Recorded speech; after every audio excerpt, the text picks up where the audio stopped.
All right, what's going on, y'all? We back with another episode of And I Stand On It podcast, where we say it, mean it, and stand on it. No backtracking and no apologies, man. Say what's up to that boy 80 West. What's good with you, man? Man, y'all know what it is, man. Another one like the other one, man. Mm-hmm. Man, I know this is a new one, y'all. Y'all ain't never seen this one on the show before, but he had to come in. He said he had to chime in on this topic. Man, y'all say what's up. Let's see what's up with that boy Tiptoe. What's happening? What's happening, homie? Yeah, I'm on here, to represent the 50 and over gangbangers, you know what I'm saying, that's still sliding, still doing their thing, you know what I'm saying, representing, for the hood. That's what I'm on here for, homie. So yeah, what's happening? What's bracket? Where you? I see the 213, man. Where you from? South Central, homie, South Central, dog. Okay. He said he represented for the 50-year-old plus that's still out there sliding. Oh shit, nigga, Oh senior. man. Hey y'all, we got a couple more people that's gonna chime in today, man. That's senior citizen blood right there. Yeah, Oh, yeah. they go that nigga senior citizen blood. Hey y'all already see what type of time we about to be on tonight, man. It's about to go down, man. So let's get into it, man. So tonight's topic comes from the hilarious comedian Druski and the skit that he had all over social media had everybody up in an uproar. Everybody laughed, but behind the comedy was the serious questions. Why do some men refuse to grow up? We all seen them, men in their 40s, 50s, even 60s, still acting like they're 19 years old, still chasing the streets, still trying to impress the homies, still dressing, talking, moving like they're still in high school. But some are still gangbanging, still involved in drama, still making decisions that keep them stuck in the same cycle they were in decades ago. At what point does the real become being irresponsible? And at what point do we stop celebrating arrested development and start demanding growth? Is age just a number, or does adulthood require elevation? Can a man stay true to the streets without that define who he is as he's getting older? But as tonight episode go on, we gonna deep dive into this topic here, man, and get a true understanding. Before we jump into it, just so we can get a remembrance of what's going on with the topic spot, I'm gonna show the Druski Skit real quick, man, for those that haven't seen it. So give me one moment here. Let me put this on.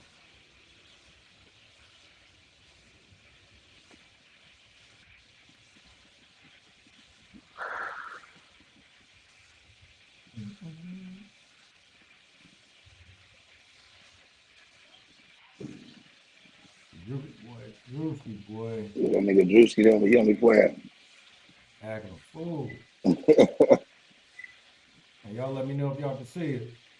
Yeah. All right, here we go. Yeah. Here we go. I raise all these niggas. I raise all these niggas. I raise these niggas. I raise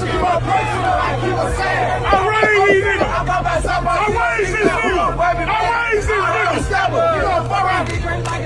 The young nigga look up to me, man. 10 generation of the hood, man. Show love to your hood, man. Y'all nigga come back and feed the streets. Be a big homie to your hood, man. You nigga love me out here. I be that Pyro 1560 bloodhound.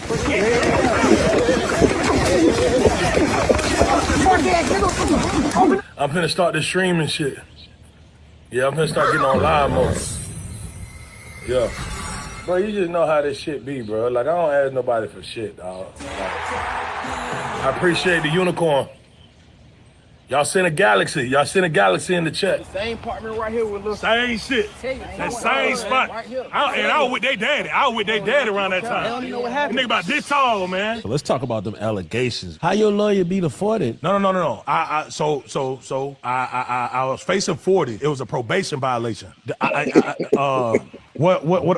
went I raised these folks, man. Hell yeah! I raised these niggas. From the south, she want me to touch up on her butt. Really long, she said my name. That was my first beating, and I drunk a Sunny D. Started lurking with my ski, it was 1 degree. Glock 23 on me, I just wanna be. Yeah, what I just did? What I just did, man? I done came down here, bought everybody a bottle. I done came down here, yeah.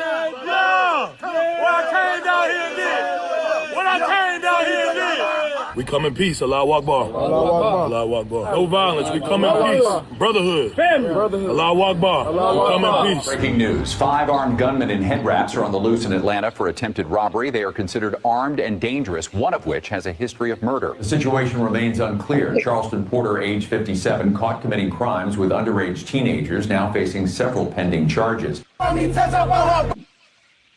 Hey man, that's it right there, man. So Yeah, a couple of days ago about that, man. Hey, well, I just want to ask y'all something, man. When y'all see that, man, was it funny to y'all when y'all first seen it, or did y'all laugh at it like, man, I know somebody like that, or we seen that before? It was both, man. I mean, that shit was hilarious, nigga. I mean, it was ideal. I'm sure anybody that be around, you know what I'm saying, the activities that experienced that before. but all in all, man, you know what I mean, we come from a lost culture, man, where ignorance is celebrated and intelligence is a rare thing, you know what I'm saying? It's unfortunate that you got a lot of dudes who that's their only relevance. Their only relevance is the shit from the streets. They only relevant because they never elevated. You know what I mean? That's the only place where somebody is going to congratulate them and pat them on the back, or somebody's going to even acknowledge them at this point. You know what I mean? It's different from the OGs that still be around that was there to give game. But in this generation we live in now, you know, the OGs is trying to be a YN. You know, the grandmas is in their 30s and shit. You know what I'm saying? So we culturally, we just got a lot of bullshit that's just backwards right now, man. And it's unfortunate that a lot of them brothers, that's their only relevance to life is the streets. So that's the only place where they're going to get acknowledgement. That's the only place where somebody going to even, you know what I mean, acknowledge who they are. You know what I mean? What's up, man? You probably. We got Reflection. He just chimed in. What's up with you today, boy? What's up, fellas? How y'all doing, man? Good. What? Hey, you play. When that goddamn hot, this boy that came over here, nipple and everything. Extra sexy. Hey, Wes, you play hurting. Hey, you play hurting this nigga feeling. You play hurting his blood feeling. Boy went to the gym 3 weeks in a row, boy. Now you coming over with the shirt off now. Extra sexy. I'm gonna call that nigga Big Sexy. That's Big Sexy. Do a little bit of cardio. Here you go. Hey, that's Big Sexy blood. That's Big Sexy blood. So Big Sexy blood. What up, Legend? Hey. How you been, man? Yo, what's good, fam? What's good, fellas? How y'all, man? What's up with it, Legend? What's up with it, boy? Good, man. Good to be back. Hey, man. So we just got finished showing the skit with Druski over the weekend, man. They was talking about the men. At what age do men grow up? You know, they still out here running the streets, still, you know, living that life. They still sagging, still pouring drink for the dead homies, man. You know what I'm saying? Still kicking with the underage kids. So we just heard from Wes. I'm gonna go ahead. I'm gonna jump over to Tiptoe, and let me see what Tiptoe, what his opinion on this is. Well, how I feel about it, homie, is that I'm gonna just speak on myself. You know, I'm 58. I'm still sliding. You know what I'm saying? But when I was younger and shit, you know, I really wasn't, you know, all into it like that. You know, I was what they would call like a low-key kind of buster type of dude. And you know, when I got older, you know, I felt like the youngsters would look up to me. So I had a little clout when I got in my 40s. And, you know, I was the real big homie. And, you know, I got a little bit of low self-esteem and whatnot, you know, and so I just felt like this was the life that I felt like I wanted to live and stay in and be in, you know. So, you know, I got the homies, the little homies all the way, and they look up to me and shit. I'm a big homie. I'm 58, but, you know what I'm saying? It's on in bracket. Hey, we laugh at this shit, but that's really how niggas be sounding. That's really how niggas be sounding. I'm gonna just keep Hey, cats really be sounding like that though. Cats really be sounding like that. All bullshit aside though, all bullshit aside. Motherfuckers do that because just what I said, you know, they wasn't really about that life when it was their time to really do it, or when they was young, when they was YNs, and a lot of them wasn't about that life, you know. And as they got older, they saw the youngsters kind of looking up to them because they were still in it, and they got a little clout. And so with them having a little clout, and then now they got somebody to look up to them. Plus, like I said, they got low self-esteem, man, and they ain't got no get up and go about themselves. I mean, simple as that. Well, let me go here. Let me ask reflection, man. Let me get your opinion on it, man. When you see men out in the street, certain age, man, kicking with all low ass boys, still super sagging, still pouring it out for the homies, man. The conversation ain't mature enough yet. They don't even have no homeboys they age. That's on something positive, or not even positive. Just something more mature, something real. What's your opinion on that? You know, I call that the Alpo disease. Not the Rich Porter, not the AZ. I call that the Alpo. Rest in peace to Rich Porter. I call that the Alpo disease. Because the niggas get stuck off in that. They don't know how to move on, because trust me, I don't know no rich nigga that's touching money like he was touching back in the day that's still around those same areas and the same niggas in the same hood. I don't know no rich nigga. Even Frank Lucas would have been moved on had he not got caught up. Ain't no way I would touch that much money and you would still see me be around the hood and still moving like that. Niggas can dress how they want in the Bahamas. Niggas can dress how they want in Miami. They can dress how they want in their big mansions out in California. But when you catch niggas dressing in their FUBU and their car canai type of style and their chains and they're still in the hood, they got that Alpo disease. They don't even know how to get out of it no more. So they have to resonate back to where they was famous at. That's what made them big. That's what made them famous. And now that they're not famous no more and they're not big no more, they have to stay around something that reminds them of what they used to be. So them niggas got the Alpo disease. That's what I call it. I don't think that's it. I don't think that's it. It got nothing to do with money. I don't think it got nothing to do with none of that. You know, like I got a lot of homies right now that's my age that's still around. But I remember when we the same age and when we was gangbanging, them niggas was busters. You know what I'm saying? And I grew up, you know. I decided that I wanted something different as I got older. You know what I mean? And that life wasn't for me. It had nothing to do with no money. It had nothing to do with the way I was. It had nothing to do with none of that shit. It had everything to do with self-esteem. You know, motherfuckers that wanted to really evolve and do something. You know what I'm saying? Like I ain't making big money right now. I'm a truck driver, but I had kids, and so with me having kids, it was really time for me to look at life from a different perspective. You know what I'm saying? It ain't got shit to do with money, homie. Understand that. It ain't got shit to do with none of it. But just hear what I'm saying. It ain't got none of that. It was just that it was time for me to evolve. I did that life. I lived that life. You know. Yeah. So and I did 3 tours in the penitentiary from 16 to 22, from 24 to 28, and then did 3 more years after that. But when I did my 3rd tour, I had kids. And I didn't have kids them first 2 tours. So I decided, you know what? I don't want this for them. I don't want them to see. I want them to see something different. I want them to have somebody to look up to and whatnot. And again, you know, I was raised different too, but I decided to go a different route because of my adolescence. But a lot of times it's motherfuckers that really wasn't about that life when they was younger. And as they got older and they didn't get out the funk, they had motherfuckers looking up to them and they stayed in it. I hate. Let me ask Legend real quick. Let me get his opinion real quick before we move forward. Legend, what's your opinion on the whole skit with Druski? That's just fucking hilarious, first of all.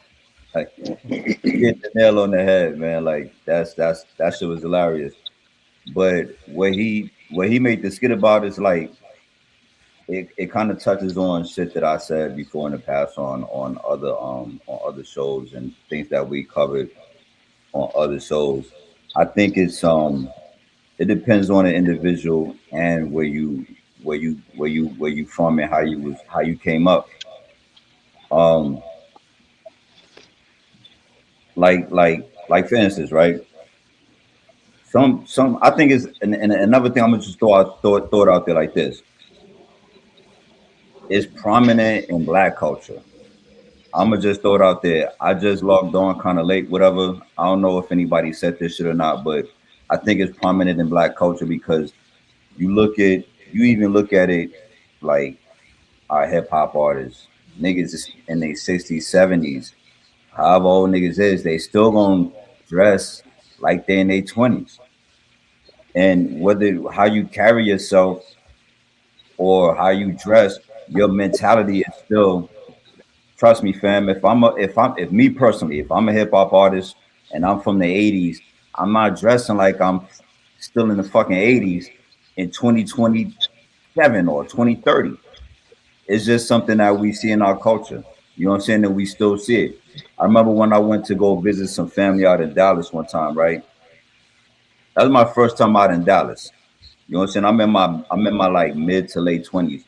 So I go to the store, whatever, and I don't know where the fuck I'm at. I'm just in Dallas visiting fam. And I seen some old niggas.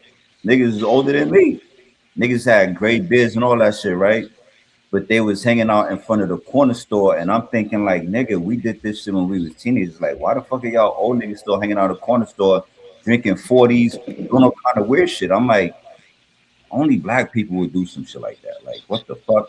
But then again, it wasn't just when I was in my 20s and 30s because we still talking about it today because that's how our culture is. You see Melly Mel, the nigga still got on tight ass weird shirts with the weird mustache, and he trying to look cool.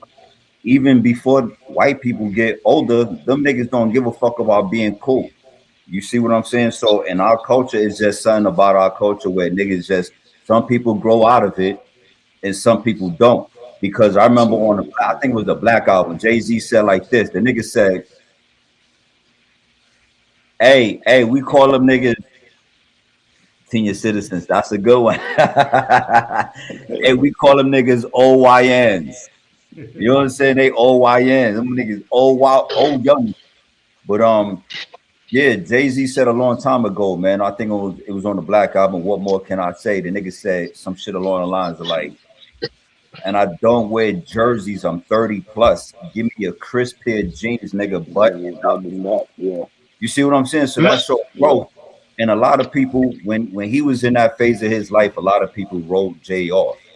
You see what I'm saying? Because everybody don't grow when people grow. Some people still have that old mentality, that old state of mind, and that old hood state of mind, and that's just what it is, and that shit is prominent in our motherfucking culture, man. I think a lot of them brothers too, though, they want to rekindle some of them days when they was popping. A lot of times you'll hear the older cat talking about in his day how he had the Benz and the Jag and all the women and all the money, and when that shit fades out and you ain't got it no more, all you got is the memories. So let me cut you off right quick. Let me cut you off real quick, fam. Let me just say this. When I left New York, right? My daughter, I remember a couple years after I left New York, I was living in Brooklyn at the time in Canarsie, right? I was talking to my daughter and she said, I remember it was these young cats, right? There wasn't no such thing as YNs. I guess there was YNs before there was such thing as YNs. And I remember who she was talking about when I was on the phone with her. She was like, yo, remember them niggas from across the street, such and such and such and such, X, Y, and Z. I was like, yeah, what's up with them cats? She was like, yo, what's up with Legend? What's up with your Pops Legend? Yo, how he doing? Blah, blah, blah. It's like, yo, we remember you when you was hella small. Yo, tell Legend we said what's up. Yo, anything you need, anything you want. Yo, your Pops is that nigga in the hood. Da, da, da, da. Yo, we got you. Anything you want. And that shit impressed my daughter. I was like, oh shit, the little niggas remember me. Cause I like they wasn't even doing nothing crazy in the hood. Like when I was out there in Canarsie, right? It made me proud, but then it was like it really don't mean nothing, man. Like I don't. That's cool that the younger dudes remember me when I was out there and what you know what I'm saying. They remember me for whatever reasons. Yeah. They told my daughter they was like, "Yo, whatever you need, we got you." I was like, "Yo," I was proud of that shit because I was like, "Yo, my daughter's good." That's at least the bullshit that I did paid off, I guess, in some kind of sense. But it really, again, it don't really matter, bro. Like when you get older, you're It thinking doesn't matter. look at shit like that is just different than if I was younger, I would have probably been like, hell yeah. But when I was young, I was like, all right, cool. I ain't say that shit to her, but I was like, all right, cool. You know what I'm saying? But it really didn't So, mean that. It didn't really mean that much to me. You know what I'm saying? so I drive a 1998 Mercedes Benz, and it Mm-hmm. still has the phone in it. Am I too old for that car? Nah. Is that car too old for me? Nah. Nah. Anybody that you catch in the hood gravitate to that fashion, there are one or two things. What I said earlier, they don't know how to get out of it. Or two, they're in it because of what that nostalgia of the fashion dress code. Hip hop has always been about fashion. Hip hop It's has always not. been about dress code. It's Whenever not. I go inside these whenever I go inside these rancho shops and these swap meets, I'm gravitated to fashion. I'm not gravitated to, oh, I'm older, so but I want to look younger. No, I'm gravitated to the nostalgia of what hip hop made fashion. Hip hop But made fashion because there's nothing we had wrong. There's nothing wrong with that though. There's nothing But wrong we're with not. somebody wearing. Wait, hold up. we had Let me just you interject. Wait. you can't knock a nigga. You Hey, can't hey, knock a nigga for choosing fashion. Now, if he can't rock it right, then he can't rock it right. Then hey, he let need me to get the interject. Let me interject. This ain't got shit to do with your clothes, homie. See, you keep talking about clothes. Wait, listen. Hear what I'm saying. Hear what I'm the saying. podcast. Did you read Listen, the bro. overall podcast? Yes, I did. And what I'm saying is that we talking about old motherfuckers that's still trying to live in that lifestyle. So it's about their mindset. It's Yeah. about okay, for example, me, okay, I gangbang, okay? I gangbang. I met my wife when I was 26 years old. I still was gangbanging. I got to 30.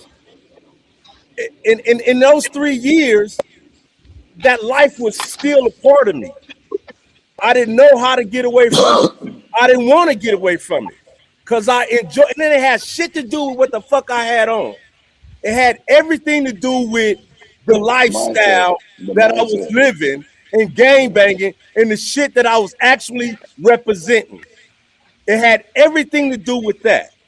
Now, some motherfuckers get caught on that shit. Some motherfuckers, it's a high. It's literally a high. That life, living that life, feeling like you being a part of something. Again, it ain't got shit to do with what the fuck I'm wearing. It has Hello. everything to do with me wanting still to be a part of something that I felt made me feel like I was somebody. But I think overall the thing is too in our culture we put labels and stigma on shit that other cultures don't do. So when certain things stand out in our culture, like they say, a motherfucker be too old to rap or a motherfucker be too old to do this, you don't never hear no genre of in country music. A motherfucker ain't never too old to do country music but we put them labels on ourselves because everything about us is status. You know what I mean? And our culture is really influenced by status. You know, niggas get a Benz, niggas get a Cadillac. Why? Because that's a symbol of success. You know what I mean? Niggas is buying chains and niggas.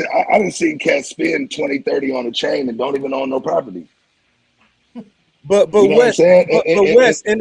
but West in the skit, he was gang banging, right? Yeah, he was doing everything. I mean, he Right. was gang banging. He was being the old nigga on the block. He was the, you know what I mean? He was And- influencing. and- He was and- but- influencing niggas with bullshit. I mean, he was doing a lot of shit. and even when he turned into a Muslim, he still He got had worse. that. He wanted to be a part of that life. You know what I'm saying? Yeah, so what I'm saying is that like it really don't have nothing to do with material shit. You know, it has no, not necessarily. It could be because it's a mindset. Right. But what I'm saying is for our culture, a lot of stuff that we do. I heard a cat the other day say, if you over 30, you shouldn't be wearing Jordans. And I said, nigga, what? I'm like, nigga, that was our generation. We was the nigga wearing Jordans. Like, you see, them niggas that still stuck on them corners, they ain't having no money, homie. They ain't having all that social shit. So that's what I'm saying. Like a lot of these niggas, and then we got to get to the root. Did you have a father in the house? Did you have the right upbringing to really kind of put that mindset and teach you, you know, which way not to go? And even if you didn't have a father, did you have a football coach? Did you have a basketball coach that you could really listen to? You know what I mean? And that's what I'm saying as far as the mindset and the lifestyle and then being addicted to still trying to be a part of, because this, like when I gang bang, homie, it made me feel like I was a part of something. Yeah, validation. You know, like it was lovely to me. Like I felt like I was the shit. I felt like I was untouchable. You know what I mean? And this and that. And then I'm not gonna just say it's the blacks, because the Mexicans is just the same. You know what I mean? You got old ass Mexican gangbangers, homie, that's 50 and 60 years old. You got old ass Mexican motherfuckers, all the motherfuckers in the Mexican mafia and all that. Them motherfuckers all is over 40 years old, and they still with it. You know what I'm saying? But they think it's, you know, probably with the money and all that and the control, but the lifestyle. All I'm saying is that it's a mindset. Motherfuckers just don't know how to get away from that shit. Are they scared? But it's a no disrespect. It's a mindset amongst niggas. Hey, I'm gonna let you finish, fam. It's a mindset. That's the key words right there. It's a mindset. Now go ahead, fam. To gravitate to the negative. That's where the black people falling off. That's where the black people have failed at. We gravitate to the negative. I've been in powerful positions, and I still am now, to where I feel empowered through doing positive. I don't have to do the negative. I don't know where most niggas get when they feel like they gotta be in gangbangs and killing and shooting and robbing to feel empowered. Because that's the thing about you can't speak on something that you didn't. You can't speak on something that. See, this is the thing is that you keep speaking on some shit that you didn't do. We ain't talking about motherfuckers like you. We ain't talking about. Hear what I'm saying? We're not talking. We're not talking about. Listen. We ain't talking about individuals like you that your mindset was different. We're not talking. I'm not negative. My mindset's not negative. Go ahead. We talking about individuals who was raised with the negativity, who was raised in the obnoxiousness, who was raised in sliding, who was raised in gangbanging, who was raised in turning up shit. That's the motherfuckers we talking about. We talk about them motherfuckers that was raised doing that and then still stuck in it as they got older. So talking about. So there's a different mental negative. There's a different mental negative. Negative is negative. Negativity is negativity. I'm gonna tell you why it's a difference. Because the negative motherfuckers that's getting their money, they doing some negative shit, but they getting their money. We ain't looking at them. Hold up. We ain't looking at them. Hold up.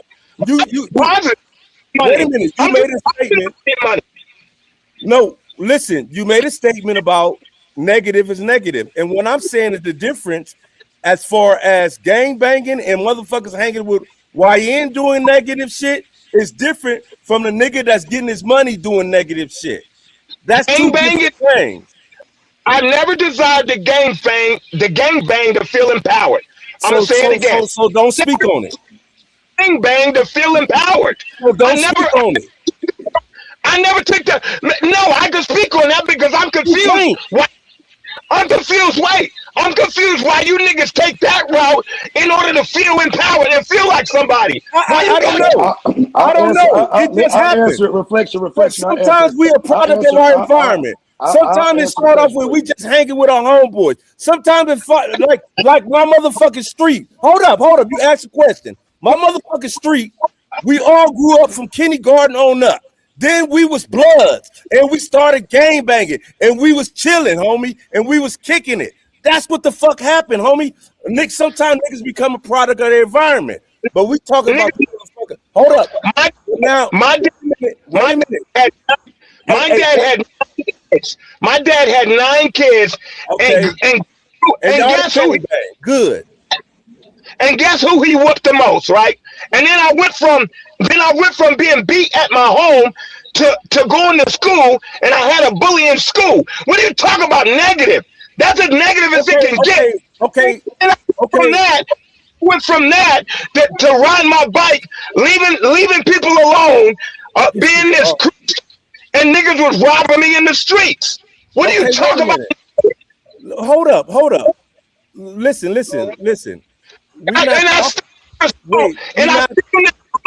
to be a gang member to feel empowered.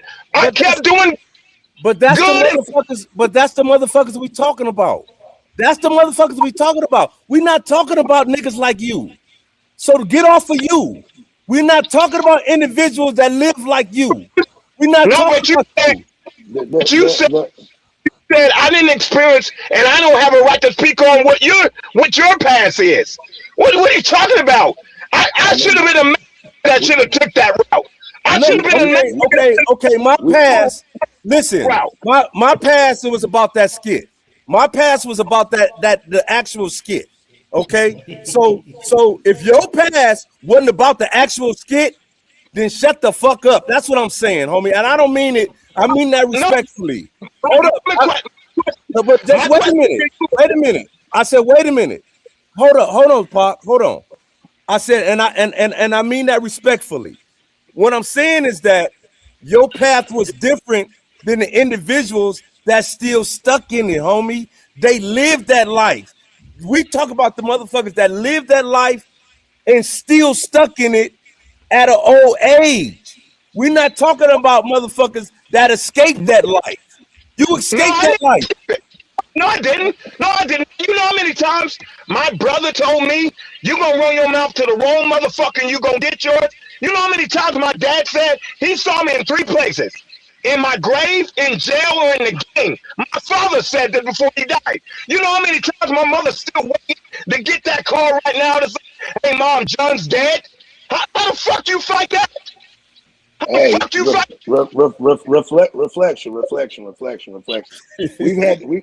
We've had this discussion. Hold on, reflection. Hold on, you getting too excited, my nigga. Listen. It's the weak sheep. The weak sheep that you understand. Wait. Hold on. Let me just Mute that motherfucker. Yeah. Let me just say this. We've had this discussion before, and basically what you asked the question, reflection. Your reflection is what pushes somebody to feel that they have to be in the game to be empowered. And a lot of times, like my man Cho said, it's a product of your environment. When you from somewhere where that's deeply rooted, you become a part of that by default. Nigga, I didn't know my mama was gonna move us to Highlands, nigga, and I was gonna be with some Crips, nigga. I didn't know that was gonna happen, but nigga, that's where we moved to. If we would have moved to the Heights, nigga, probably would have been something different. Like, nigga, you don't. That's the environment that you move to, and that's what you become a part of. That's the niggas you playing football with. That's the niggas that you getting into it with. We going to the fair, getting into it with niggas. We living in a neighborhood where we got to constantly get on niggas' heads. That shit, I'm not glorifying it, but what I'm saying is you actually become a part of that by default if that's the circle and that's the involvement that you have in it. I was in the street. Yo. And Wes, he said something key. He said something real key. Your daddy was on your ass when you became rebellious. Your daddy was on your ass telling you what the fuck. Listen, dog. Listen. I didn't say that. You did. No, I didn't. You did, homie. You did. I didn't say it was on my ass. I didn't say it was on my ass because I came rebellious. I didn't say that. Okay, what you did, reflection. What you did say was that You had a daddy. You had a daddy there. your daddy said you're gonna end up here. Your daddy said you're gonna end up there. And my point is, you had a motherfucker in your ear that was talking some sense to you, homie. Trying to guide you. That's what I'm saying. No, that wasn't positive. That wasn't positive. Oh, okay. We're not gonna get into that. Reflection. Reflection, bro. Okay. Hey, mute his ass. Mute it for a minute. Fucking mute it for a minute. Okay, we're not saying none of that. That's really fucking irrelevant, homie. That's really irrelevant. We talking about the motherfuckers that's stuck in the shit at 50 years old. That's what the fuck the topic is. We talking about the motherfuckers that's stuck right now in the bullshit at 50 years old, homie. Damn, we're not talking about you because you ain't never been stuck in no gangbanging shit. That's what I mean by you can't really speak on that because you never did even respect that type of shit. I lived it. That was part of my life.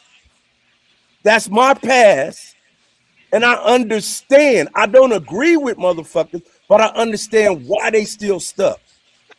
That's what we talking about, homie. We talking about why these motherfuckers are still stuck in that life. And a lot of it, why motherfuckers are stuck because motherfuckers didn't grow. You got to understand when you start growing, that's when a lot of separation starts happening. Like motherfuckers get left behind because you elevate, you onto something different. I mean, it's levels to that shit, right? Like, I mean, think about it. Nigga Suge was a super OG blood, but his money was longer, so it separated him. Snoop was a Crip. He was one of the most famous Crips in the world. Well, I beg different about Suge. Suge didn't game, but I beg different about but you know what I mean though. When your money take you to another level, even on that aspect, you niggas is growing. You know what I'm saying? But motherfuckers don't grow. You get stuck in them same ways, and you don't learn nothing else. There's nothing to evolve you. You're comfortable. You in a comfort zone. A lot of motherfuckers are scared of growth because who you gonna be outside of that? A lot of niggas don't have no relevance outside of being big somebody from the hood. Hey, a lot of niggas don't. But all them niggas was still about the bullshit. Suge and everybody that was following him, they was still about the bullshit. They just They just had more money. They just camouflage with money, homie. They just camouflage. See. So if them niggas didn't have money, then we wouldn't be looking up to them motherfuckers.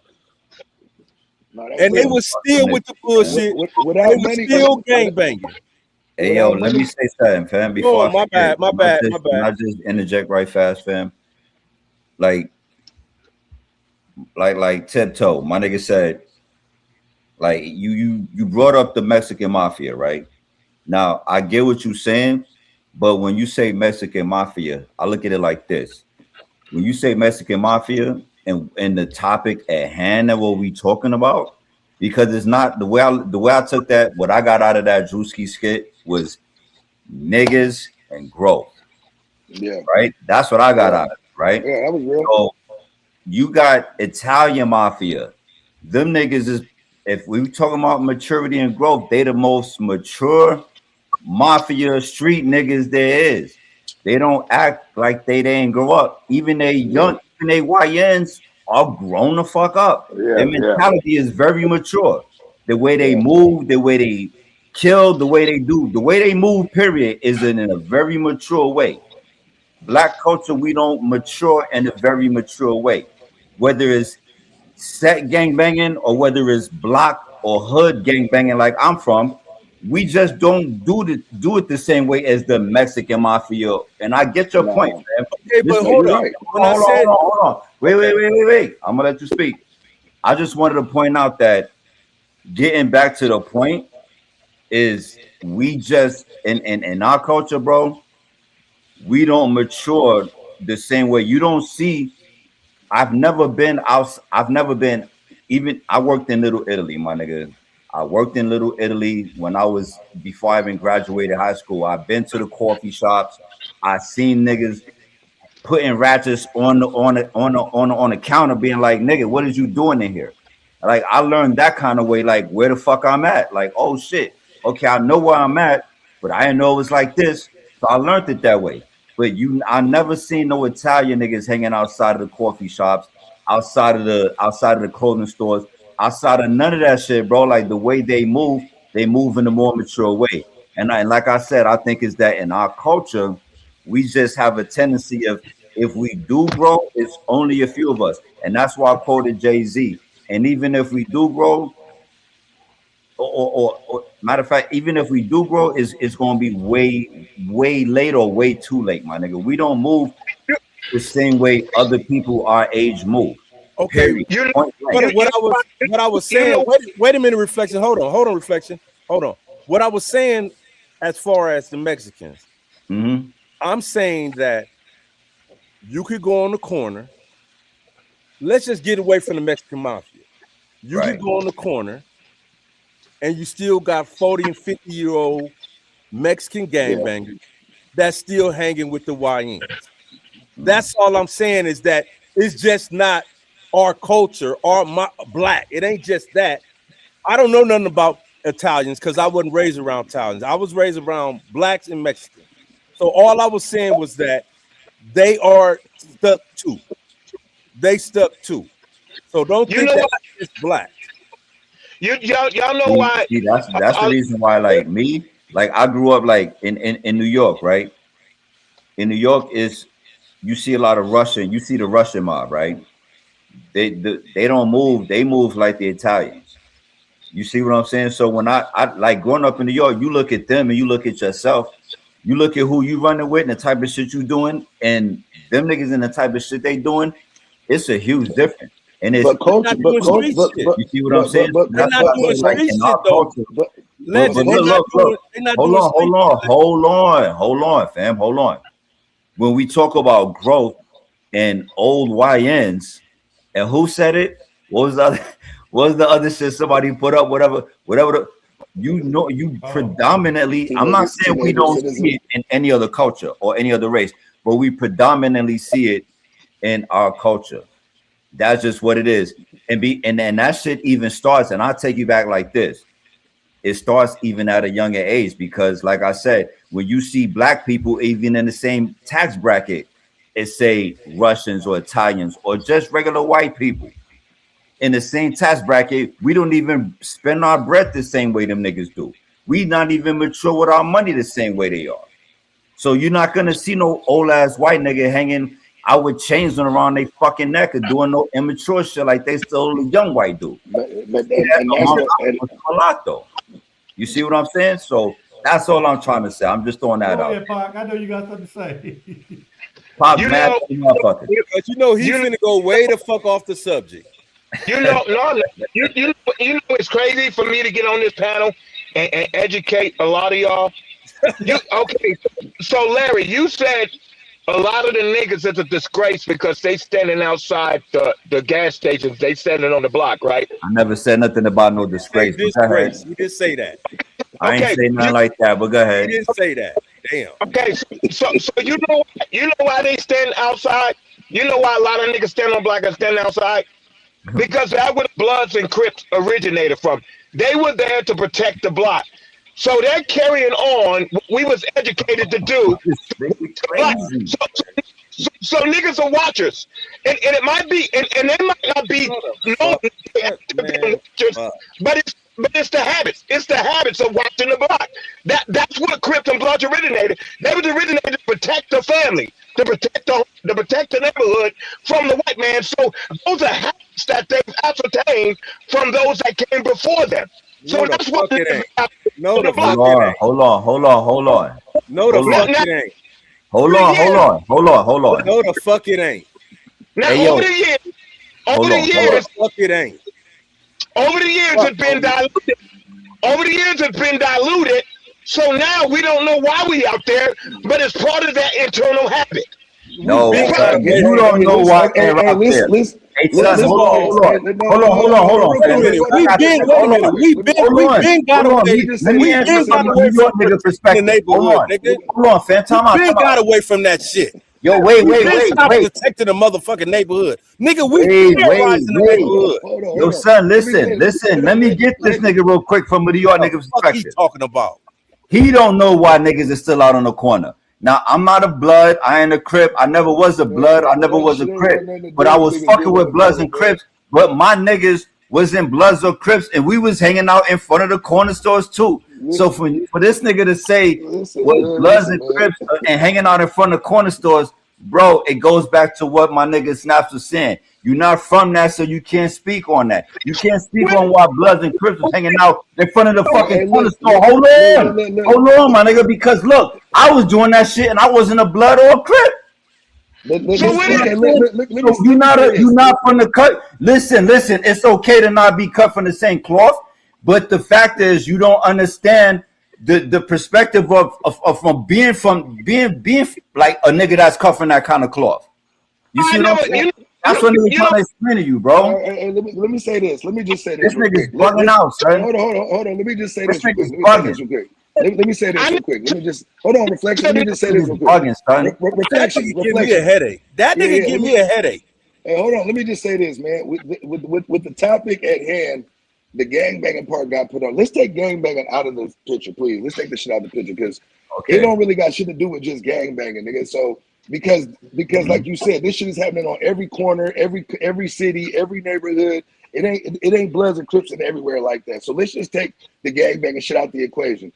As Black folks, it's a hardship that we have to swallow to know that a lot of our people have not elevated to where we're able to see them and identify that that's an old nigga still doing young nigga shit. Now I'm gonna say that part just as a whole. Now also what I will say is this. You know what I mean? We also as a people have already started off from behind. So when we talking about these other people and how they operate and how they move in the whole nine, no one started off where we started off at as well. So for our people, that's a double 2 steps back. That's like a double Uno reverse.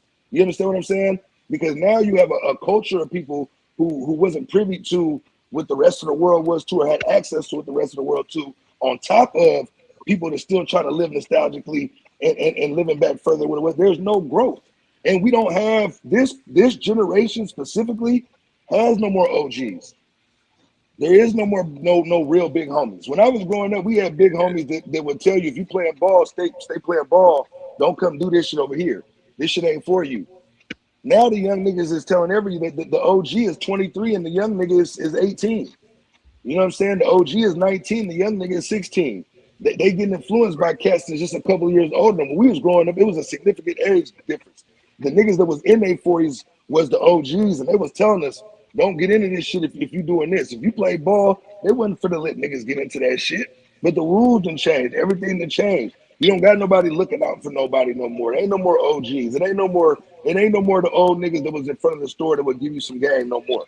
That's where you get your game, was the barbershop and the liquor store when we was coming up. It was an old cat. Even if it was an old cat, his life wasn't where we thought it probably should be or where he should be. He had some knowledge for us.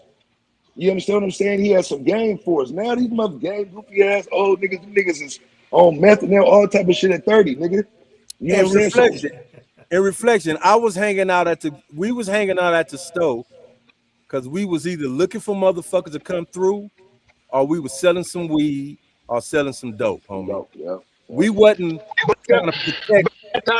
Hold up. We wasn't trying to protect other motherfuckers that's not a part of the thing. Whether you gang bang or not, if you hustling or whatever, we ain't protecting motherfuckers that's around us, that's that's living in the houses, nigga. We protecting the motherfuckers. Well, that's what I'm talking about. Individuals that's hanging out in front of these liquor stores and shit. They not protecting no motherfucking people, civilians. They don't give a fuck about the civilians. Good. No, y'all wasn't. Y'all wasn't. But the generation before you was. And that pattern of hanging out is what I'm saying. That's where it originated from. That just comes from the struggle. That just comes from the struggle, homie. That just comes from the struggle, homie. That's what that comes from. No. That comes from the struggle, homie. That comes from the lack of That comes from the lack of being able to be at the park. I mean, be at the schools, at the school programs, and all that. That came from all that shit disappearing. So now motherfuckers have to find somewhere else to hang out at. Do you know who Larry Hoover was? I don't give a fuck about him. I'm not from Chicago. I'm from LA. Fuck him. Exactly. So why would you say fuck Hoover? Why would you say fuck Larry? Why would you say why? And you wonder why? Why would you say fuck Larry Hoover? I'm finna tell you why. Because he still continue to sprue out bullshits to them youngsters, no matter how old he got. He still wanted to keep on his name. Hold on. Hold on. You asked me a question, let me answer it. He still wanted to sprue the bullshit out to the youngsters to keep what he started fucking going and not disappearing.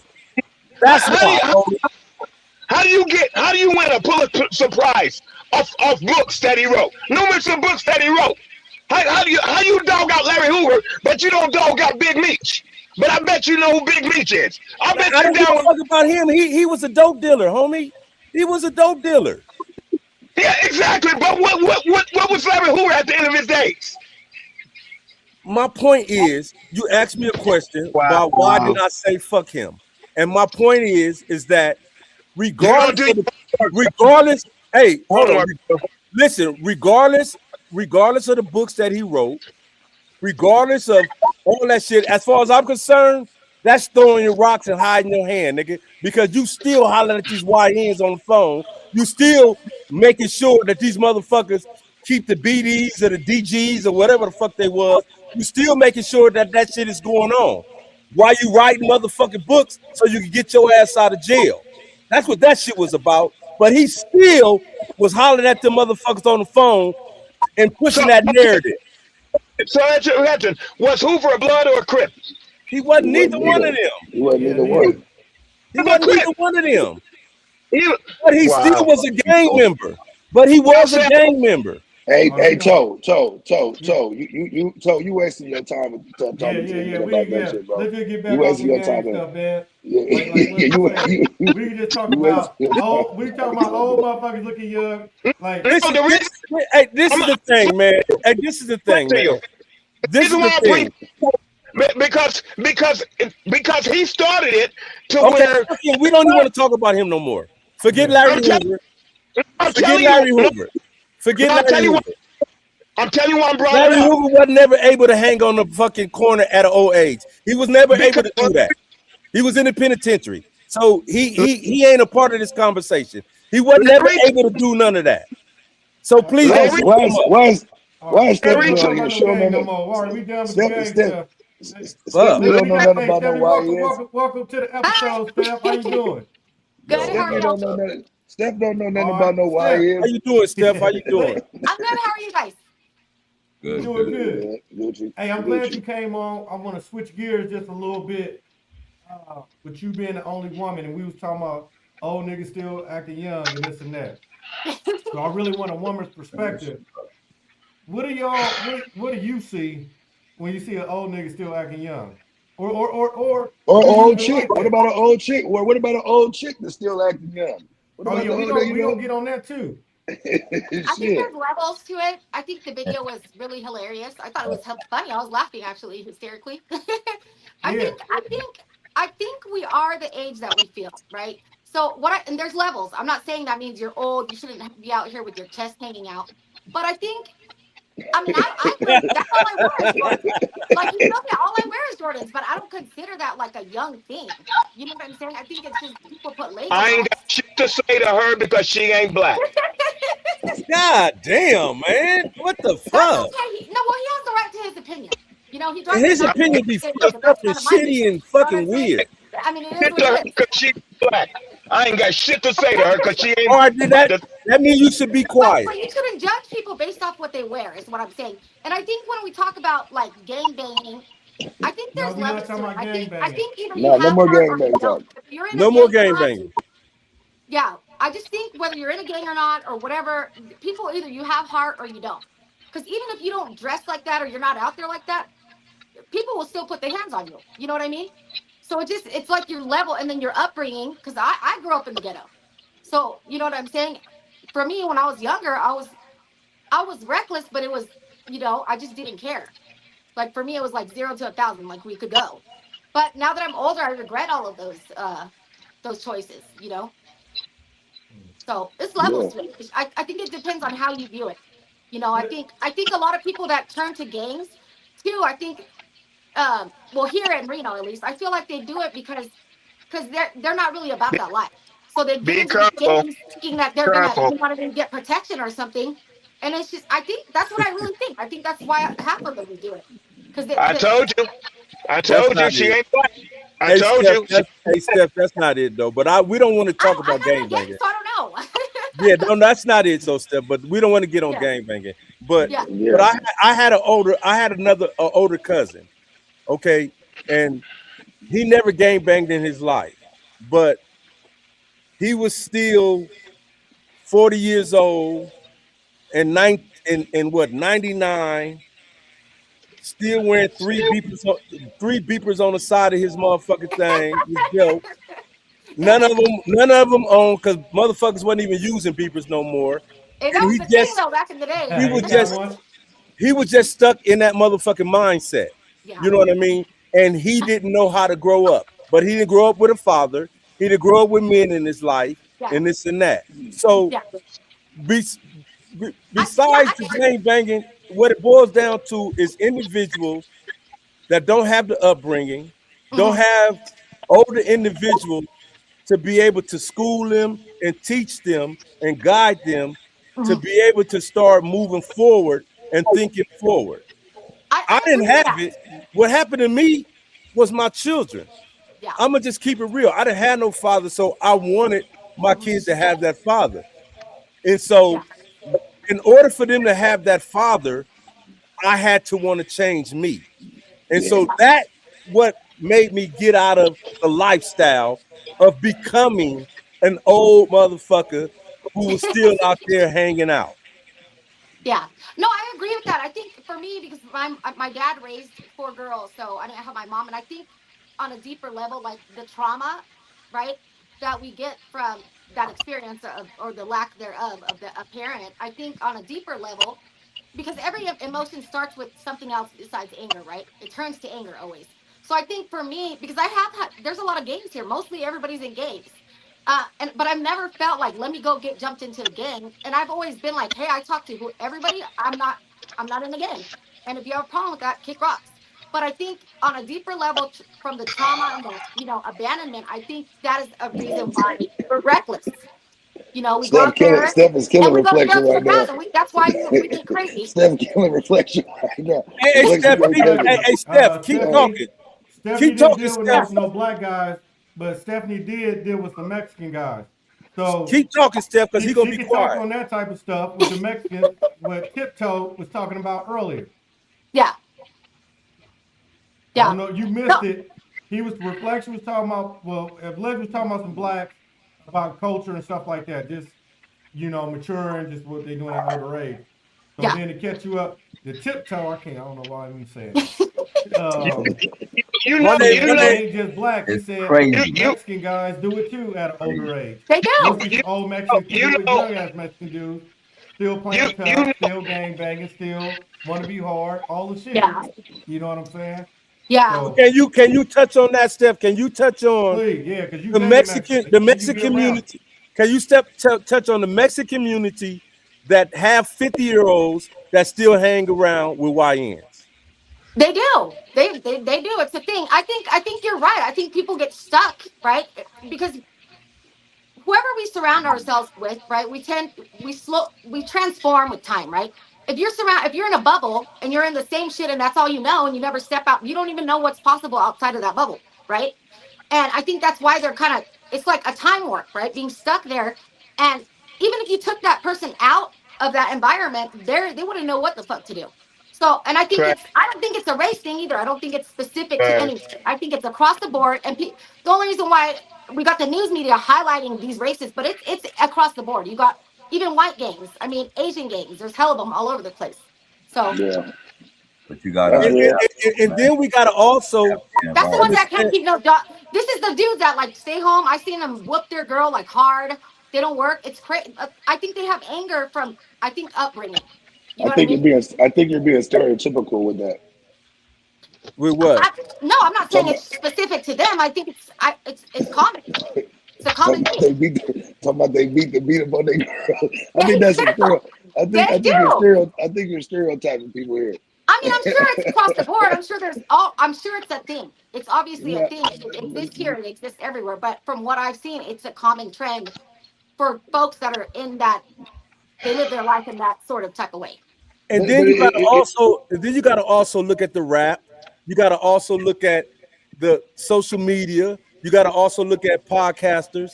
They pushing this shit. They pushing this shit out. They glorifying gangbanging. The rappers are glorifying the gangbanging or the lifestyle. I'm not gonna just say gangbanging, just the lifestyle, and they glorifying not being too old to do it.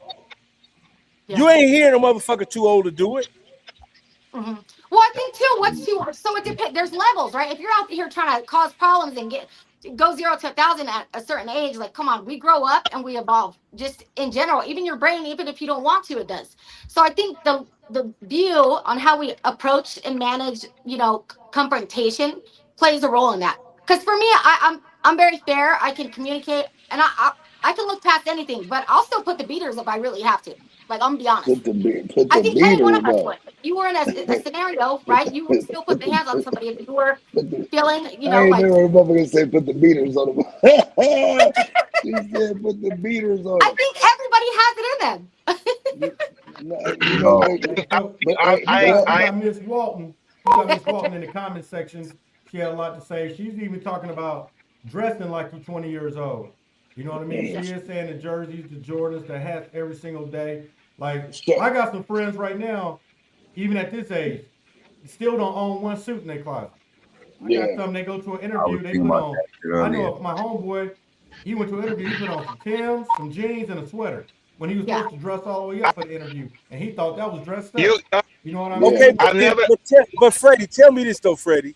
Okay, because see, I'm gonna speak, personally. Yeah. I don't really like to dress old, but if I'm going to old, though, because I was just gonna say that. But here what I'm saying, like, I don't like when my father was 50, my father didn't wear no tennis shoes, no nothing. That ain't me, homie. Like I like what I like, but my attitude don't reflect the young attire. Yeah. My maturity don't reflect the young attire. But here's the thing, though. You know what I'm saying? Because as we get older, I start noticing what rooms we can get in based on our appearance and things of that nature too. You know what I mean? So it all depends on what world you in as well too. Now I dress with the best of them. You know what I'm saying? I don't fuck around. I can throw down with all that. But I have to be in rooms sometimes where I gotta throw on some Dockers and a hard bottom and be able to wiggle and stuff. Right. You know what I mean? And you get to a certain age because I had somebody tell me one day. It was a two people conversation. We were talking, and the young lady was saying that she likes the way I dress. You know what I'm saying? Like, because I always match, and she was complimenting how I always match. And then there was another brother. They me and him about the same age or whatnot, but he was a higher up. He was a CEO, but we about the same age or whatnot. And he was telling me that how much he had to change his attire because he was getting judged by how he was dressing. So he said, he got J's and all that kind of stuff that he got, but he realized he gets different results when he dresses with that casual look, the things that he's going for in life. And it makes a lot of sense because even growing up, when I was hustling and doing what I was doing, I was always taught that if you look like money, a motherfucker ain't got no problem spending money with you. You know what I mean? But if you look like you broke, a motherfucker ain't gonna spend no money with you. That was something I learned as a young nigga. So when I was coming up, being fresh was always part of the agenda. You know what I mean? But then I realized what we classify and validate as being fresh, other people might look at like that's not appropriate for the occasion. So you know what I mean? It's all about the rooms that you getting into. If you ain't sitting in none of them rooms, it ain't no, I wouldn't say there ain't no reason to have a suit, but it's not necessary. You know what I mean? I know a lot of brothers that don't own those suits and things of that nature because they're not going in them rooms. But if you want it, once again, we talk about elevation. If you talk about elevating, it's gonna be a time you're gonna have to throw some Dockers on and you're gonna have to throw a button up on just to get in them rooms to get what you want. And see, that's where the growth takes place. You got some cats that just ain't gonna do it for no reason at all. And that's cool if they like the level of where they at. But in the corporate world, we live in a corporate America to where if you plan on elevating in any way, unless you're your own business owner. Now, if you own your own company, you can do what the fuck you want to, but at some point you still gonna have to match somebody's program to elevate that company. Now I will say that. So who did Karl Kani and Fubu cater to? They cater to their people, but more white people bought Karl Kani and Fubu than anybody else. And I hope you know that. And I hope you know that. And I hope you know that. And I hope you know that. White people bought more Karl Kani and Fubu than niggas did, bro. You answered that politically, so I'm gonna ask somebody else on the panel. No, Larry, I'm keeping it a buck. No, Larry, who did Fubu and Karl Kani cater to? Did they cater to the businessman or they cater to the street? Initially, they catered to the streets. They catered to the streets. They catered to the hip hop community. They catered to the streets.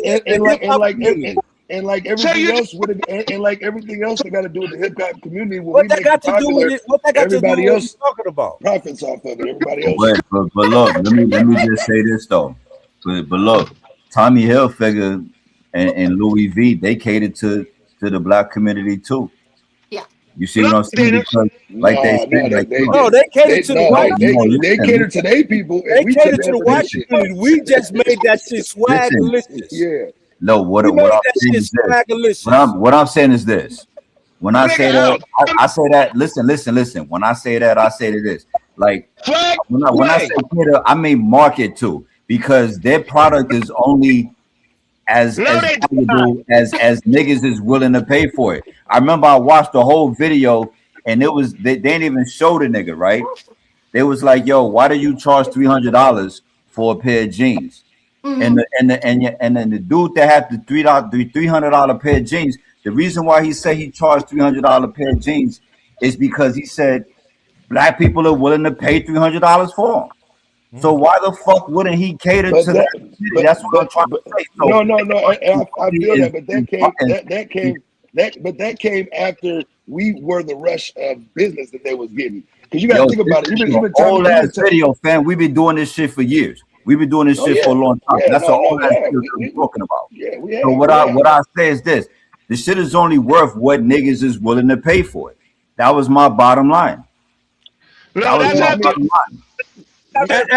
As far as clothes, look, as far as clothes is concerned, as you get older, you just dress for the occasion. Yeah. You have to know to dress for the occasion. You understand me? You go into a cigar event or something like that, you're gonna dress for the occasion. You go into a concert, you're gonna dress for the occasion. If I'm going to a picnic, I might dress a little bit younger. Yeah. Bro, I'm just dressing what makes me comfortable, man. I don't give a fuck about no picnics. I don't give a fuck about none of that shit.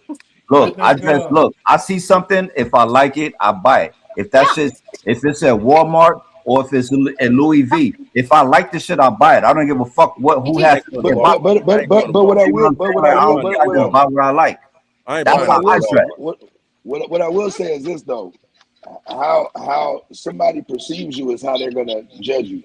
You know what I mean? And I've learned that just growing like when I talk to my boys, I tell my boys when y'all go, so make sure y'all pull y'all pants up. Make sure y'all, you know what I mean? Make sure this and that. I get them little pet peeves because I know that little bit of a difference is a big deal. You see these young niggas walking around with their whole ass out. I be telling my son, man, don't walk around school like that. Nigga, have some respect for yourself. You don't never know when a scout is gonna be walking through. Because you know my boys been getting recruited. All my boys, get recruited. So I had to tell all of them the same shit. Like, don't be up there, on no bullshit. Make sure your pants is pulled all the way up. Yes, sir. No, sir. The way you carry yourself is gonna have a lot to do with how far you gonna get. And they'll still judge you anyway. They'll judge you either way, though. I'm a woman, so for me, I feel like we get judged just for being a woman, and I'm really like I'm 4'11", so and it's a get little judged for bit that. of So they judge you but before they all even I'm get saying, married. well, Eddie, what you saying is true. Cornell, what he was saying, and also Legend. But it, like you said, there's also levels to the shit too. You know what I'm saying? Like for instance, I think with Cornell, when he was speaking on the dads being in the home earlier, I think a lot of that plays a part too. Like okay, I'll speak on myself. My dad didn't really wear tennis shoes unless he was really going to the gym. So when I was growing up as a little boy, I had tennis shoes, but I had a shitload of casual shit. Casual shit, Casual shoes too. You know what I mean? Yeah. I forgot what we used to call them though, but I had them. And I used to think as a kid, I used to like them shoes more than the tennis shoes because I thought it made my outfit look cleaner. You know what I'm saying? Yeah, because then you got Freddie, today you had that some wear a jellies. suit, right? Freddie, you had some jellies. But look, well, hold up, the suits. Because you got some men today that grow up and they put a suit on, and I can tell they upbringing based on what they wear sometimes because some of these niggas don't even know what type of suit to wear. A nigga have a Steve Harvey suit on and think that's a business suit. You know what I'm saying? That's a suit tailored. It fits right. It's not baggy. You know what I mean? I see niggas go to a funeral and the slacks are sagging. Nigga, pull your goddamn pants up. Look presentable. You know what I'm saying? They don't even know that. You know? Yeah. So it's different. There's a whole big difference in suits, and a lot of men ain't haven't even learned that shit yet. Levels. But it's also about what we being taught, though. It's also about what we being taught and where we being taken to. Like you said, fortunately for you, you know, you was able to have an example right in front of you that was able to show you hands-on. There's a difference of doing this, and some men operate like this. A lot of us didn't get that. So the people that we seen on a regular basis was the niggas in the Jordans, the niggas, you know what I mean, with the jersey on, the niggas, you know what I mean. We a lot of us was exposed to that on regular. So we looked at that and admired that, like, okay, that's what they doing. That's they got motion. So if they, and I'm not saying it's right or wrong either way. What I'm just saying is a lot of what we're exposed to is turns out to be our outcome. You know what I mean? And so that's why I was saying earlier, like when I be talking to my boys, I've been letting them know because nobody was telling me that shit when I was growing up. I had to go to interviews with the jeans on to find out that's not what you're supposed to do. I had to get to some places where I thought I was dressed nice and for somebody to let me know this ain't how we dressing to get up in here. I done went to the club and got turned. When we was younger, I done went to the club as soon as we turned 21 and all that, and thought we were styling, and because we had a button up on but still had the Jabot jeans on. They told we couldn't wear that up in there. Like we had to learn some of that because we didn't have nobody to teach us. This is how you do this and this is how you do that. You know what I mean? Torn between that because I don't know. I feel like we shouldn't judge, but then it's. I never needed to be taught. I was the most greenest nigga out here. And I never learned then. A sniper. How the fuck did you learn then? If you wasn't taught, then how the fuck did you learn? How the fuck did you follow? Tiptoe. You got to remember this nigga was damn near 30 when he jumped off the porch. I mean, so that was that nigga was a grown ass man, nigga with bills and everything else. Nigga, that nigga already had Social Security money and everything else coming in when he jumped off the porch. Hold on, man. Hold on, Pop. Yo, hold on, Pop. When I jumped up, a legend talk. What were you saying? When I jumped off the porch, I didn't even have my Social Security. I didn't have my birth certificate, and I damn sure didn't have an ID. When I got my first job, they had to put my application under the table, and guess what they called me? John Doe. I wasn't even in the system. How did I learn? All right, Ooga Booga, you're a refugee. Okay, you're a refugee. Motherfucker. All right, we good. We know. Legend, go on, Legend. Go on, Legend. Yo, I just want to say this, fam. Listen, jokes. Nah, listen, on some real shit though, fam. I understand what Snaps is saying, man, but when you say if you wasn't taught, then how did you learn? Everybody know. Listen. Hold on, son. Listen. Go ahead, fam. Go ahead, man. Don't listen to you, Legend. Go ahead. Get the motherfucking flowers who taught you, man. Or get the motherfucking flowers who you looked at. You looked at somebody and saw something, motherfucker. You didn't grow up with no suit, nigga. You the girl wearing no suit. You had What were diapers, you nigga. saying? Can you finish what you were saying, please? Whether your mama bought your clothes, motherfucker, and she showed you, okay, when you go to church, you ain't wearing no motherfucking tennis shoes. She bought you a pair of crayon shoes, motherfucker, some slacks, motherfucker, and that's what the fuck you got on. So your mama taught your ass, nigga. Somebody taught you, motherfucker. God damn. A night refugee. Niggas crazy. Man, this nigga be saying some outlandish ass shit. Ain't nobody taught him. The fuck out. Look at him. He be getting What the fuck? yelled You at. wasn't even, I bet you weren't even born, nigga. Can you finish what you were saying, please? You weren't even born, nigga. Well, how did you get here, nigga? How did the fuck you get here? I'm 55. I learned watching y'all. So you learned. So you learned. But I wasn't influenced by y'all actions. I was influenced by the power. I was influenced by how you move. So you shouldn't. So you learn. But you could. But what you gotta understand is that you can learn from a motherfucker what to do and what not to do. One thing you did do is you learn from whatever the fuck you saw. Yeah. Fuck. Sorry. I'm glad that he said. I'm glad you said you learned from what you saw, because I kind of touched on the point that I was trying to make. Is that just because you wasn't taught something don't mean that you can't be self-taught. Yeah. I know how to cook, right? Ain't nobody teach me how to cook. I'm self-taught, right? You need to come teach us. I have a lot of people, a lot of older heads, right? A lot of older women and men, but mostly women say, yo, your mom taught you right. Your mom raised you right. And I just give my mom's credit. Like, yeah, and what she did. I can't take nothing away from my mom. But the person that I am today, I give more credit to myself than I give to my mom. And it's because you like it's like you said, Snaps, you learn from what you observe. I'm just a very observant person. And sometimes everything that we learn isn't taught from the outside. We learn from watching other people's mistakes. We learn from watching other people's successes, and that's how we do it. And that's how I am with a lot of shit. Yeah. You know what I'm saying? I'm very observant, and that's what it is. So when people say, "Yo," they watch my mannerisms and yo, your mom taught you well. Nah, yeah, you know what? Yeah, she did. But what you're seeing is. This is what I'm thinking. This is not what I'm saying. I'm like, but what you're seeing, what you're witnessing, isn't the result of my mom's teaching. It's me just growing as a person. And then it's like what we talking about, like the whole topic of what we talking about for this podcast is just growing as a person.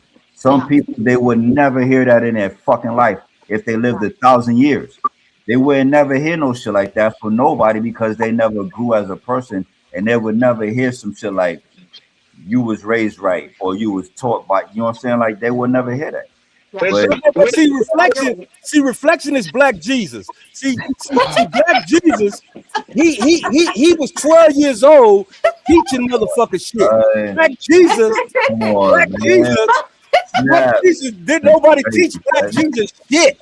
You know what I'm saying? I mean, Black Jesus was just out there just doing the damn thing. Niggas stupid. Hey, man. Reflection, it ain't that serious. We're just talking. Hey, look. But on some real life shit though, man. You know, a lot of it is being a product of your environment. You know what I'm saying? Yeah.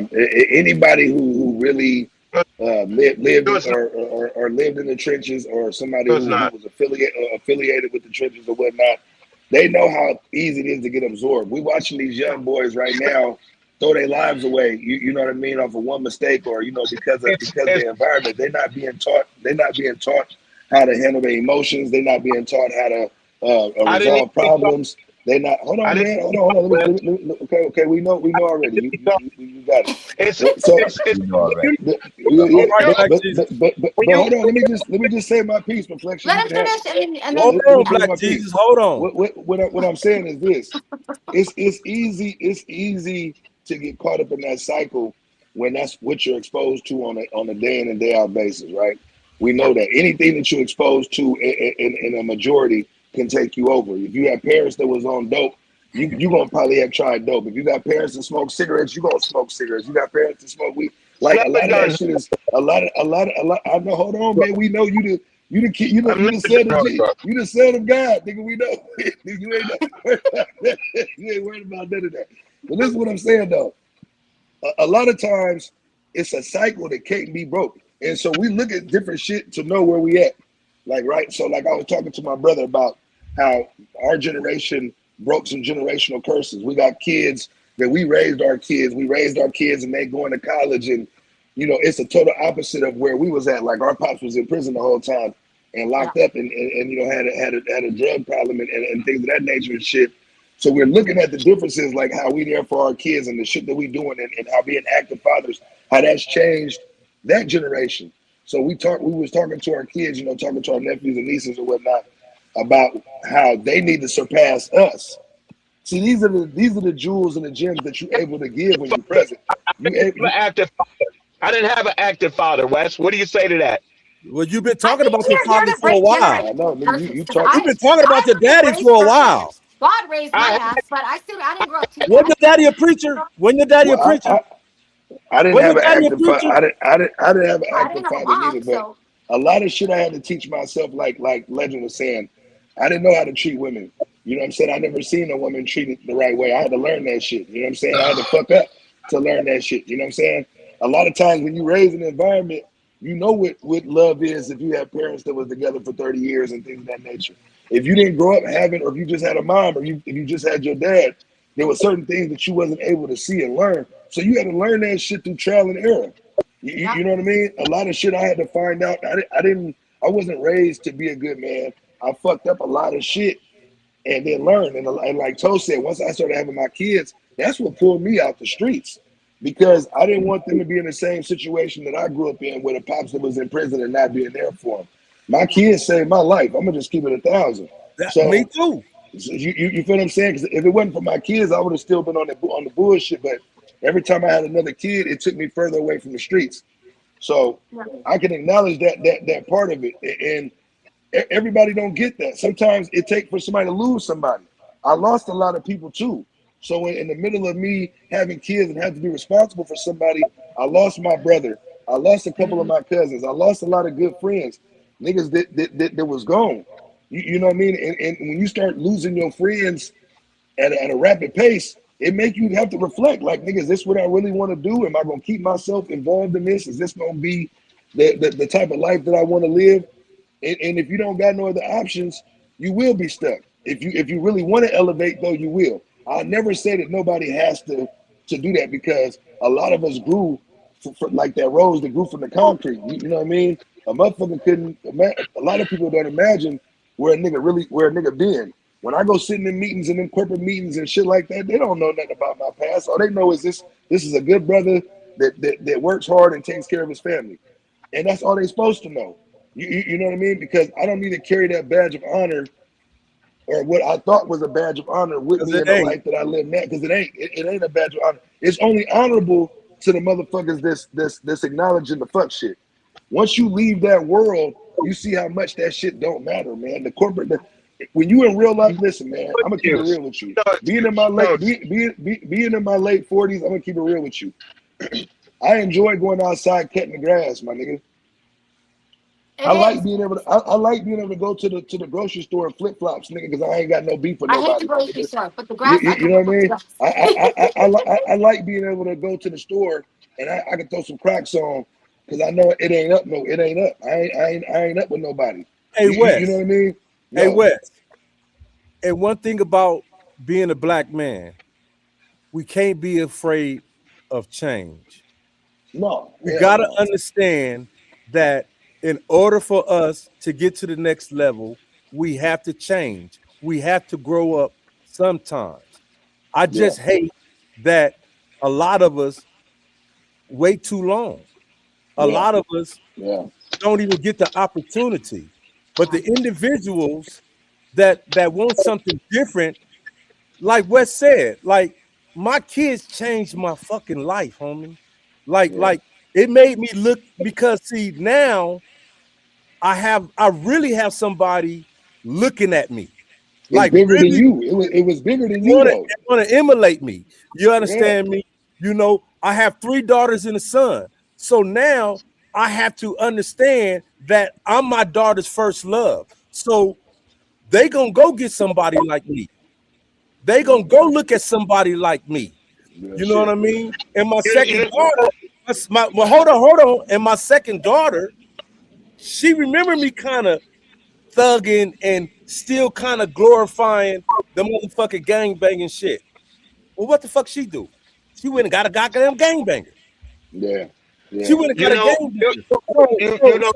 So for my son, which was the last one, I had to honestly realize I got somebody looking at me. And in order for him to have a chance, I gotta change in every motherfucking way. Every way possible.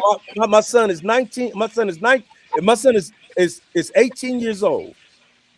I had to realize I don't want my son drinking. I don't want my son smoking weed. I've been sober for 15 years. Congratulations, man. Congratulations.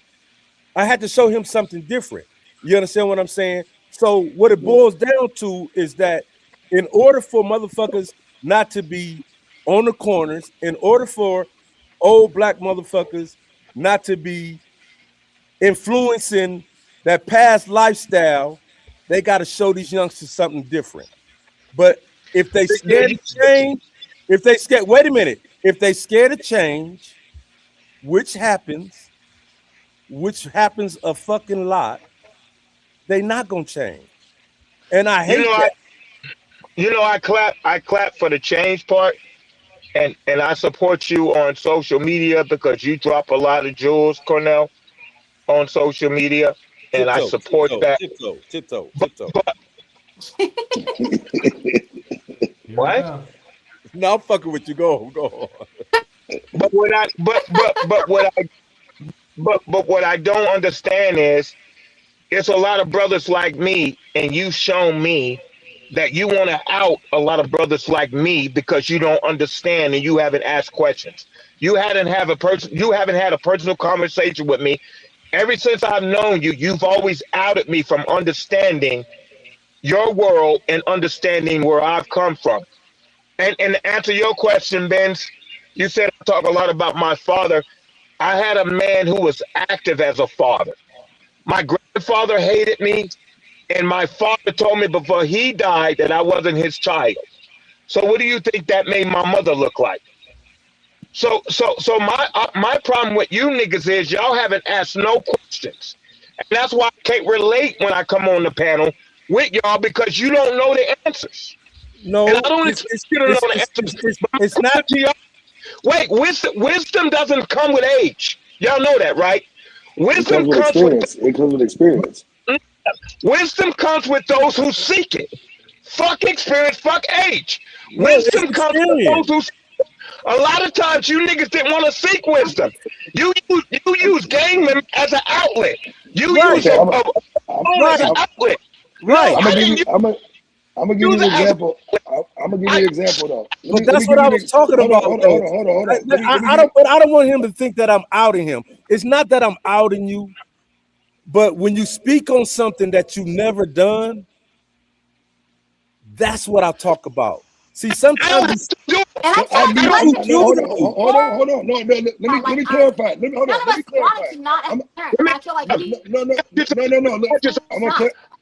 I don't have to do something if I study what's being done. I don't have to do something if I that's Skip Bayless, nigga. We don't do Skip Bayless. We don't do Skip Bayless, nigga. Okay, wait a minute. Talk about the reflection. You never played it. Reflection. I'm gonna give you an example. I ain't never smoked heroin. So say I meet a motherfucker that's on heroin.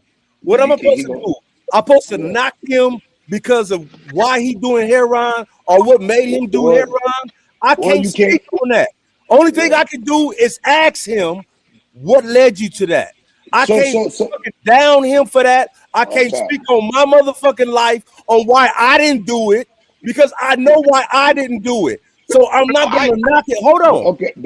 So I'm not going to knock him for what mistakes he made in living that life of being caught up on heroin. Hold on. I said, hold on. Being caught up on heroin. So when you speak on a certain lifestyle that you only observe, because you ain't never talked to me about my lifestyle, but you always speak on it. You always speak on why you didn't do it. Hold on. That's not the point on why you didn't do it. Ask me why the fuck I did it. But here's the thing, though. Why I lived the way I lived. Let me interject real quick. But here's the thing, though. When it comes to being on the podcast, this is a two-part thing. I'm gonna say this real quick, and then y'all can have it. Regarding reflection, I ain't never talked to Cho a day in my life, but as soon as he started talking, I knew he was cut from the same cloth. You understand what I'm saying? It's an understanding of niggas that know how certain niggas operate. Hold on. Let me just say what I gotta say. I'm just trying to explain something to you. If for a cat to get on the podcast, and when we have a conversation, me and you've had this conversation, we went to a full extent when we was talking about the similar subject previously, and I said the same thing that Toe was saying to you, and the reason why is because we know who's cut from what cloth. So it's an immediate understanding if this person is really about that life or really comes from that life, as opposed to someone who's just talking about it. The reason I use the Skip Bayless analogy is because Skip studied the game, but he never played the game, my nigga. So I don't want to hear from Skip Bayless about a game that he never played. So let me talk to somebody who actually was on the field or in the court, because they're gonna have real life experience. You know, people who study to be a doctor is better than the doctor themselves. You know that, right? No. Man, listen, if you didn't study to be a doctor, I don't want you working on me. If you ain't never did an open heart surgery, I don't want mine being the first, nigga. I'm just gonna keep it right. I'm gonna keep it I bet you. Hey, I bet you he think Dr. Cheyenne is a real motherfucking doctor, huh? You know what I mean? I It's think about there's some truth to what he's saying, because when you're learning on your own, you are accessing different resources of info. No, Your brain is simultaneously. Steph, this ain't. But when you we're go not to school, talking about they're cooking dinner. conditioning you and giving you this curriculum, and that's all you know. Experience is everything.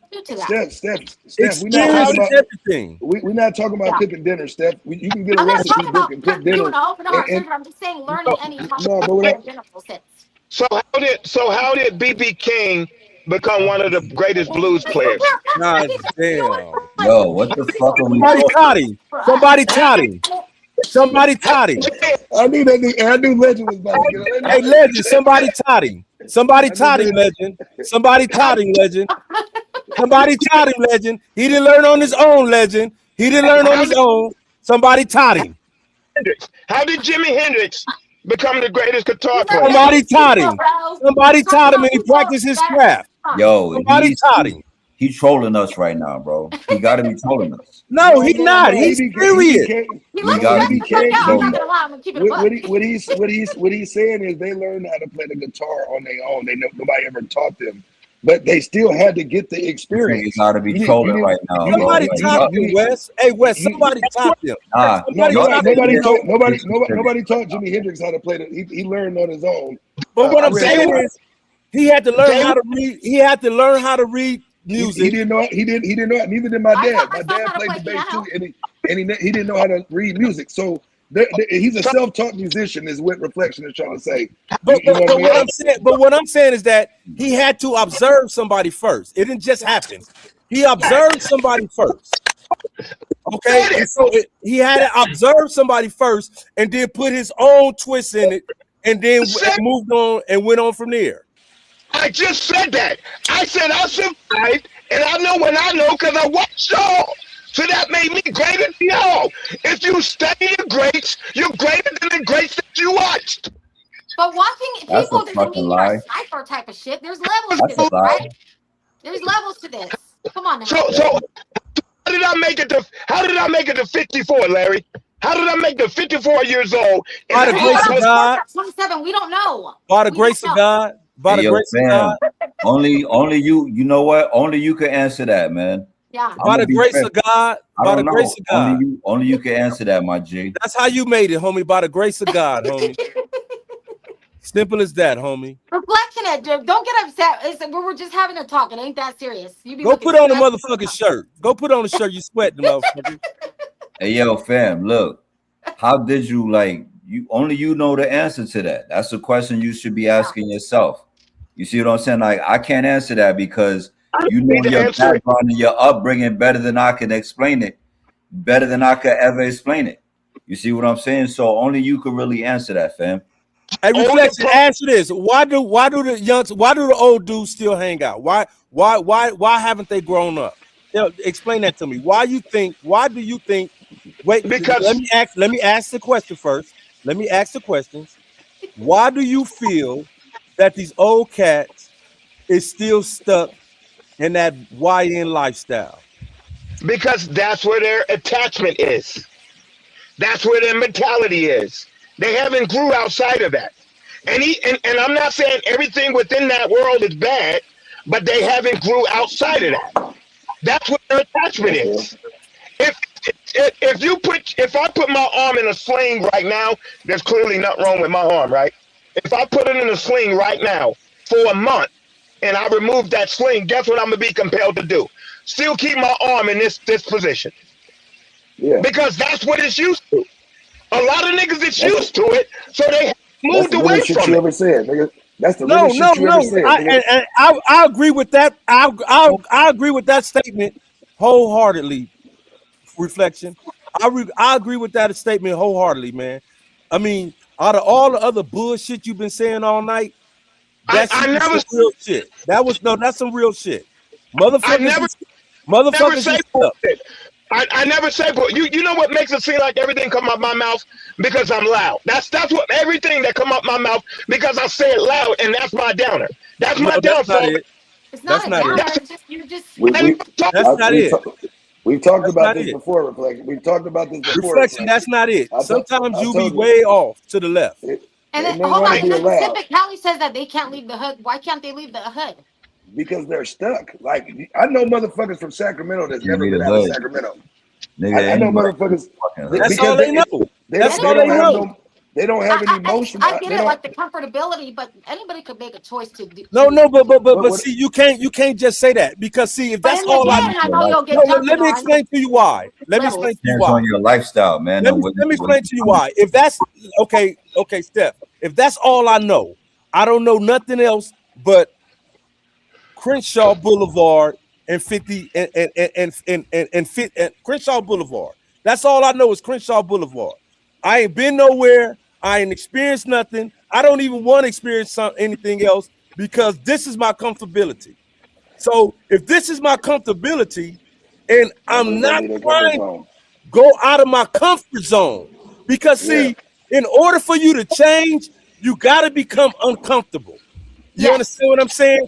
And so if I'm scared to be uncomfortable, I am not going to change. So you have to be evicted. Hold on. I'm thinking about this as you're saying all this. It's ready. So hold on, Reflection. Let me just say this. No, I got a question for you. Have you ever been in love? Like, have you ever been in real love? Real love? I've been married for 32 years. Hell yeah. Okay, so this for Steph. Steph, have you ever been in real love? Yes. How long did you struggle to leave that relationship? For a while, right? It took you a minute, right? It's hard to leave. I understand what you're saying about the comfortability. They're not taking away from Just answer the question, Stephanie. It is hard to leave that relationship, but again, everybody has boundaries, right? I think for me, because I'm thinking about, as you guys are saying all this, I was thinking about like my upbringing, right? And everything that I am, everything that I know, nobody taught me nothing. When I was growing up, when I tell you we raised ourselves, I don't think y'all understand. So my mom left and my dad got depressed and was never home.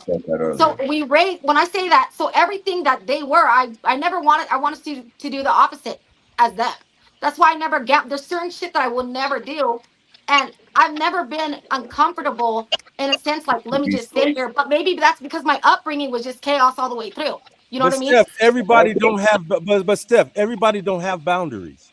See, you because you make the statement, everybody have boundaries. Everybody don't have boundaries. Yeah, everybody. You got a lot of women. You got a lot of women that's been getting beat on their head, and they still stay with that man because they don't have no fucking boundaries. So you can't say everybody have boundaries. My thing is that okay, it's time to get uncomfortable. Okay, my comfortability is staying with this man because he's a He breadwinner. provides. Yeah, exactly. I don't want to be alone. You know what I'm saying? I don't want to be by myself. But then I don't like this nigga hit me upside my motherfucking head. So in order for me to change, I gotta be uncomfortable. I gotta say, okay, I gotta start over. I gotta say, okay, I gotta realize that I'm not gonna have this motherfucker taking care of me. So I got to learn to have boundaries. See, in order for me to change and get up out of that, I have to learn that I gotta have boundaries. But everybody don't have that. Sometimes it takes a while for you to understand and establish those boundaries. My boundaries was my kids. Okay, my kids came around. I said, I can't be hanging out with these motherfuckers. I can't be doing this. I can't be doing that. But this is all I've been doing all my life. So now, I got to become a square. I got to live a square life. Something that I always put down. Something that I always was against. But it wasn't being a square. It wasn't being a square. You was but to my understanding, that life is square. Yeah. Okay. So in order for me to change, I had to turn to something that I was always against, and that was living the square life. You know what I'm saying? Being a motherfucking civilian. You know what I'm saying? Not worrying about what another motherfucker think about me.